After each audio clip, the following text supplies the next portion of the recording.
16-17 सितंबर को जो citizen court of India ने अपना फैसला सुनाया था, क्या आपको लगता है कि वो सीसीआई का जो गठन हुआ, सीसीआई की जो हियरिंग हुई, उससे सरकार पे, अदालत पे और जांच एजेंसी पर भी दबाव पड़ा है?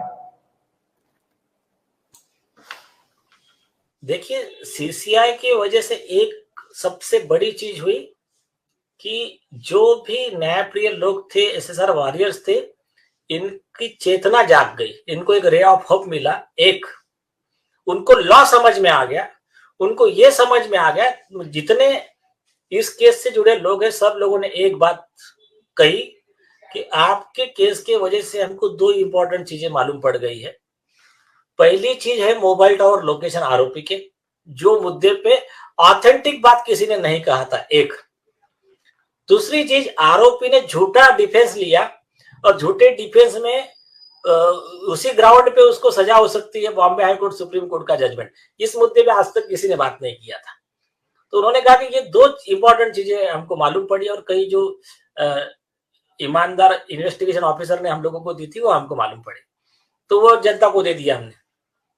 तो एक वो हुआ।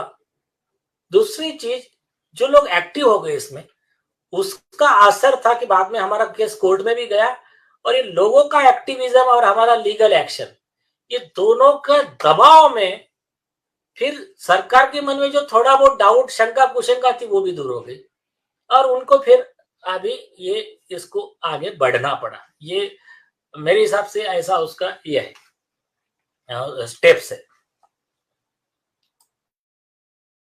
ये जो आपने कहा कि एफआईआर 14 दिन के अंदर में लॉन्च करना पड़ेगा, तो जब आपने जो प्रार्थना की है उसके दिन से 14 दिन की बात आप कह रहे हैं? नियम से तो जिस दिन हमारा कंप्लेंट गया उसके कंप्लेंट से 14 दिन, लेकिन ऐसा मान के चलते हैं कि आज से 14 दिन पकड़ लो, अब कोई प्रॉब्लम नहीं। अब आज से 14 दिन पकड़ो, तब भी इनका लिमिट कहां तक खत्म होता है? आज की डेट कितनी है? तो हम ये मान लेते हैं कि आज से 14 दिन के अंदर आपको एफआईआर करना ही है। अभी तो गठन हो गया है, कल घोषणा हो गई, लेकिन सरकार ने, अब ये बात मीडिया में आ गई, इसका मतलब निश्चित रूप से सरकार ने ब्रीफ किया है, उनके रिस्पॉन्सिबल मिनिस्टर ने ब्रीफ किया है। हालांकि होम मिनिस्टर की तरफ से कोई बयान नहीं आया है, लेकिन उनके मिनिस्टर ने ब्रीफ किया है। एक अनाउंसमेंट होने के बाद भी एसआईटी का ऑफिसर कौन है, कितने लोग हैं, उसमें इतना वक्त क्यों लग रहा है? अभी ये बात आप सरकार से पूछिए। इस पे मैं कुछ कमेंट नहीं कर सकता, आप सरकार से पूछिए। जो लग रहा है सो लग रहा है, लेकिन मतलब कॉमन मैन के मन में इंप्रेशन क्या जा रहा है कि बहुत बड़े बेमन से काम हो रहा है, ऐसा कॉमन मैन को इंप्रेशन जा रहा है। लेकिन ठीक है, मैंने कहा कि something is better than nothing, और देर आए दुरुस्त है, कुछ तो स्टेप आगे बढ़ा। अच्छा, अभी जानकारी मिल रही है कि उनके पिताजी ने, अभी इसके पहले आदित्य ठाकरे और उनका प्ली हुआ करता था कि दिशा सालियान के पेरेंट्स ने कभी कोई सवाल नहीं उठाया, लेकिन अभी मैं उनका ऑडियो क्लिप सुन रहा था जिसमें वो रिपब्लिक टीवी को इंटरव्यू में उन्होंने कहा कि नहीं, अगर कोई इस तरह की बात है, वो बहुत बीमार हैं बेचारे, वो पैरालाइज्ड हैं, और अगर ऐसी कोई बात है तो उसकी जांच होनी चाहिए और जो कल्प्रिट है उनको जेल जाना चाहिए, वो तो ये बात कह रहे हैं।